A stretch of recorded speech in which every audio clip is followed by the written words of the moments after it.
Seemed kind of fitting. Recording from a different location. Ooh, bathroom. Messy bathroom. And then so 8. I'm not crying because I kept my kid home from school today.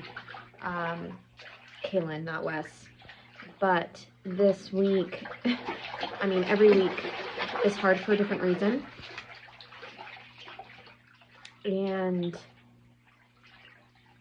sometimes, I mean, oftentimes, we've got, you know, friends that are fighting, struggling, sometimes living their best week, with kiddos that have a similar diagnosis to Kaylin.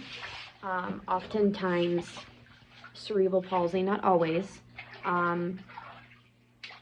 is due to a birth injury or a traumatic birth for a number of reasons. You know, oxygen can be restricted at birth. We're 14 years in, you know, and I think this year alone, there has been more positive feedback sharing, whatever you call it, on the World Wide Web, right, in the world of social media, can be used for good. My child.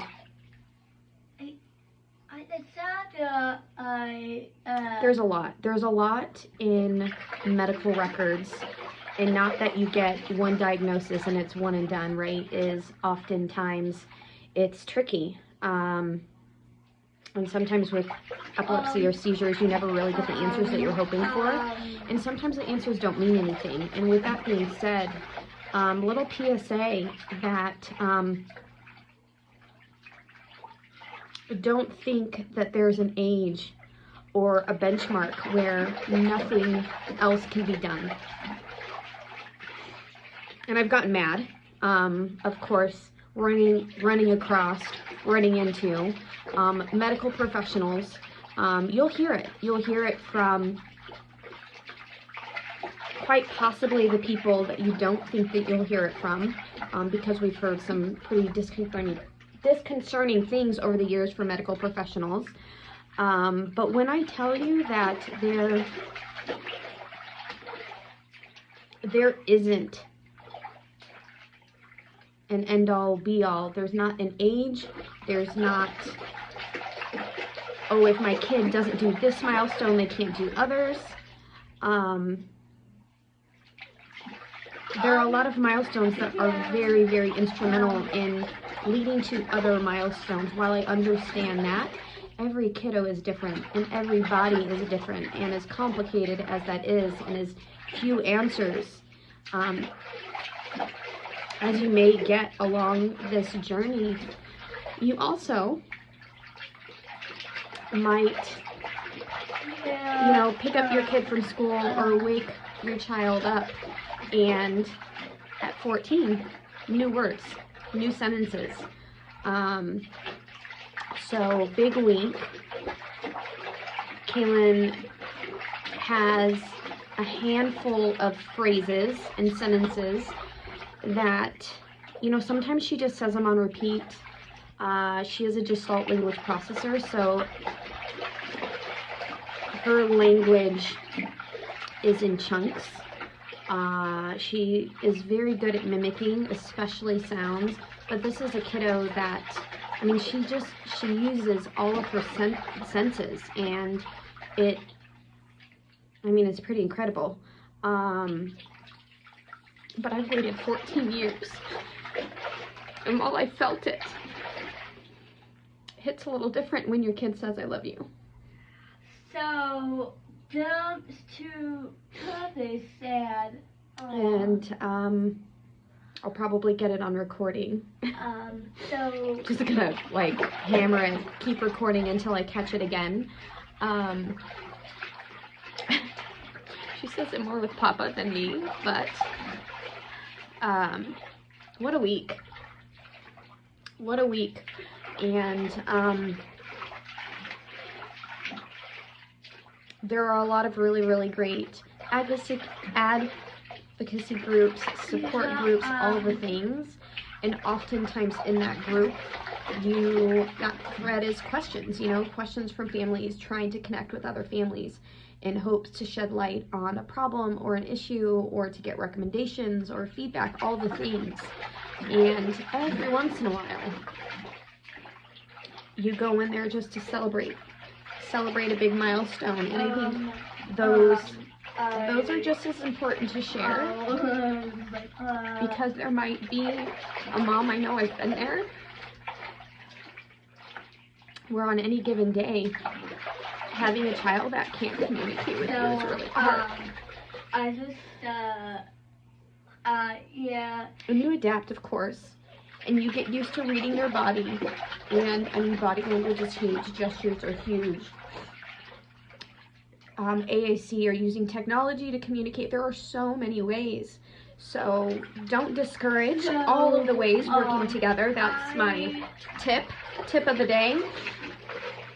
I have a kiddo that relies on other senses to explore her world. And communication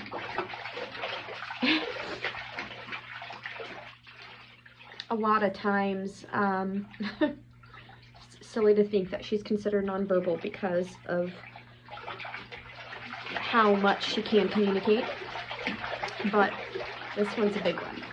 This one is a really big one. So don't give up. I don't know, clean your bathroom if you have time. Send someone over to clean mine. But don't give up on your kids. And if you run into an adult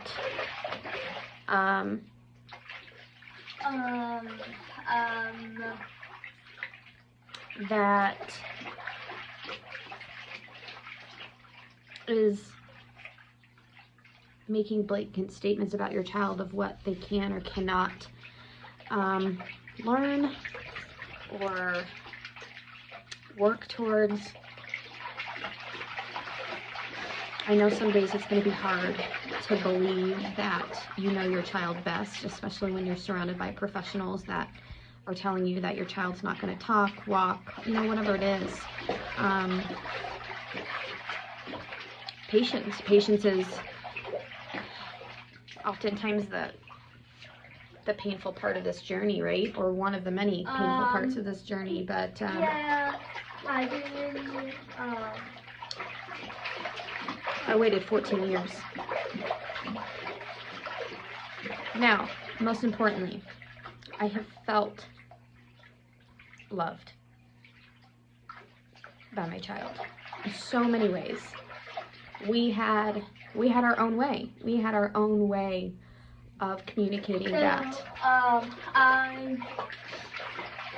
Words is not the end all be all.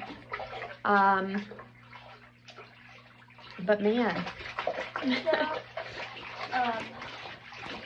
it's a big one. That's a big one to.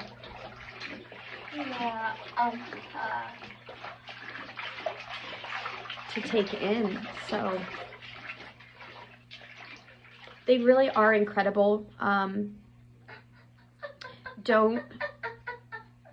It's hard because I know there are days where you just feel like your kid's on top of the world and you look at them and you are so in awe of them, but you also have the hard days where it's just you're frustrated with goals, you're frustrated with progress.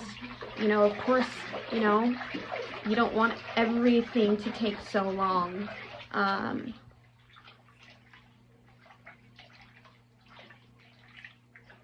Sure makes you appreciate the little things, I'll tell you that much.